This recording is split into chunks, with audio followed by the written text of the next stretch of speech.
Miom itu adalah suatu tumor jinak ya yang ada di rahim yang biasanya penyebabnya adalah hormon, faktor genetika maupun juga pola hidup. Ciri khasnya untuk miom ini adalah perdarahan yang banyak dan panjang biasanya. Ya, beda sama adenomiosis, dia berdarah disertai dengan nyeri haid. Biasanya kan haid itu lamanya sekitar 5-7 hari. Ya, kalau misalnya kita curiga suatu miom, dia bisa sampai lebih dari 1 minggu. Penanganan daripada miom tersebut bermacam-macam, tergantung daripada keluhan pasiennya.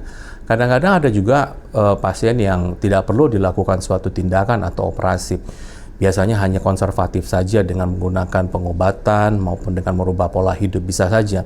Namun, bila wanita tersebut sudah mempunyai keluhan terkait dengan miom tersebut, biasanya kita lakukan tindakan. Ada yang bisa kita lakukan operatif melalui laparotomi maupun laparoskopi. Itu tergantung daripada output apa nanti yang ingin kita harapkan daripada si wanita tersebut. Bila memang pasien masih menolak untuk dilakukan tindakan, bisa kita lanjutkan dengan beberapa opsi-opsi lain seperti tindakan HIFU. Jadi HIFU itu merupakan suatu alat yang mirip seperti CT scan. Prinsipnya dia memancarkan satu ultrasonik yang sangat tinggi ke target organ. Ya, di sini target organnya adalah miom.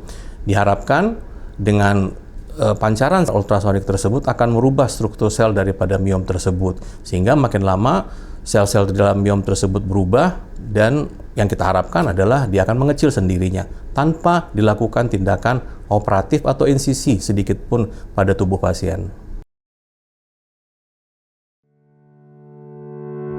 Halo sahabat Pandaya, perkenalkan nama saya Dr. Dodi Gultom, saya spesialis kebidanan dan kandungan di Rumah Sakit Royal Mandayapuri. Kita tahu bahwa yang paling banyak di Indonesia saat ini untuk gangguan tumor ginekologi adalah miom. Miom itu adalah suatu tumor jinak ya yang ada di rahim yang biasanya penyebabnya adalah hormon, faktor genetika maupun juga pola hidup. Akibat adanya miom tersebut, rahim bertambah besar ya, malahan bisa saking besarnya dia mengganggu daripada kualitas hidup daripada wanita tersebut, seperti gangguan haid, perdarahan yang banyak pada waktu haid, nyeri, kesulitan pada waktu buang air besar, dan juga bahkan kalau pada waktu dia urinate. Dan yang paling mengeselin adalah kalau dia sudah menikah, sulit untuk mempunyai anak. Ciri khasnya untuk miom ini adalah perdarahan yang banyak dan panjang biasanya. Ya, beda sama adenomiosis, dia berdarah disertai dengan nyeri haid. Biasanya kan haid itu lamanya sekitar 5-7 hari. Ya, kalau misalnya kita curiga suatu miom, dia bisa sampai lebih dari 1 minggu. Jadi ukuran miom bervariatif dari yang kecil sampai yang besar. Walaupun ukurannya kecil, belum tentu dia tidak menyebabkan gangguan. Kalau misalnya dia posisinya misalnya di luar daripada haid yang kita katakan miom subserosa, itu juga bisa mengakibatkan keluhan pada pasiennya bila miom subserosa tersebut membesar dan menekan ke organ-organ sekitarnya. Dia akan menyebabkan gangguan buang air besar maupun buang air kecil. Bahkan kalau misalnya miomnya tersebut posisinya walaupun kecil tapi dia berada di dekat saluran tuba, itu bisa menghambat kesuburan sehingga kesulitan untuk mempunyai keturunan. Kalau misalnya kita curiga adanya suatu miom, biasanya wajar seorang dokter akan melakukan suatu anamnesa dulu ya, lalu dia melakukan pemeriksaan fisik. Dia kalau misalnya curiga suatu miom, biasanya akan ada teraba semacam massa yang solid di sekitar bagian bawah daripada area perut, dan biasanya dilanjutkan dengan pemeriksaan USG untuk melihat apakah ada suatu massa atau pembesaran di rahim. Penanganan daripada miom tersebut bermacam-macam, tergantung daripada keluhan pasiennya. Kadang-kadang ada juga pasien yang tidak perlu dilakukan suatu tindakan atau operasi. Biasanya hanya konservatif saja dengan menggunakan pengobatan maupun dengan merubah pola hidup bisa saja. Namun, bila wanita tersebut sudah mempunyai keluhan terkait dengan miom tersebut, biasanya kita lakukan tindakan. Tindakannya ada yang operatif, ya. Operatif itu juga ada beberapa. Ada yang bisa kita lakukan operatif melalui laparotomi maupun laparoskopi. Itu tergantung daripada output apa nanti yang ingin kita harapkan daripada si wanita tersebut.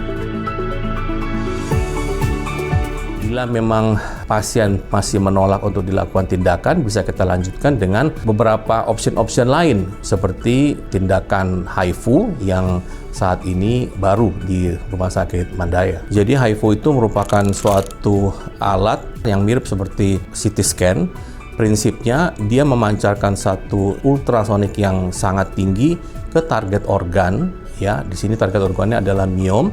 Diharapkan dengan pancaran ultrasonik tersebut akan merubah struktur sel daripada miom tersebut, sehingga makin lama sel-sel di dalam miom tersebut berubah, dan yang kita harapkan adalah dia akan mengecil sendirinya tanpa dilakukan tindakan operatif atau insisi sedikit pun pada tubuh pasien.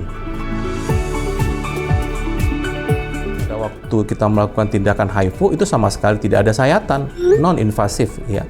Jadi tidak ada perdarahan yang kita lakukan. Namun HIFU tidak bisa dilakukan pada waktu seorang sedang hamil. Nah, kalau misalnya HIFU sebetulnya dilakukan sebelum pasien tersebut hamil. Dengan melakukan miomektomi atau pengambilan daripada miom, kesempatan hamil pada ibu tersebut akan lebih besar dan mengurangi resiko-resiko yang akan terjadi pada waktu kehamilan.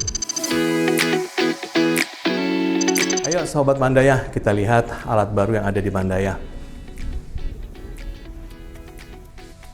Nah, lihat nih. Ini alat baru yang namanya HIFU. Yang tadi saya cerita untuk salah satu alternatif pengobatan daripada tumor rahim atau miom. Selain tumor rahim, banyak juga tuh bisa dipakai untuk pengobatan terapi-terapi yang lain. Nanti pasiennya ada di sini, ya. Posisinya tergantung daripada apa yang mau dilakukan. Sobat Mandaya, boleh lihat nih, ini meja untuk pasiennya. Kita lihat nih. Nah, ini nantinya yang menjadi alat penembak daripada ke tumor targetnya. Ini nanti ada airnya, ini pusatnya, dan ini diarahkan ke tumor targetnya. Jadi sama sekali pasien tidak ada insisi maupun tidak ada satu sekali sedikit pun sayatan, sehingga pasiennya nyaman tidur di sini. Nah, ini alat untuk operatornya mengoperasikan dan mengarahkan dengan bantuan MRI, dengan bantuan USG, ya, dengan presisi yang lebih tajam. Ultrasoundnya diarahkan ke tumor targetnya. Lalu setelah presisinya didapatkan, ditembakkan melalui alat dan operator dari sini ke target organnya. Dan diharapkan setelah tindakan ini pasien boleh pulang langsung.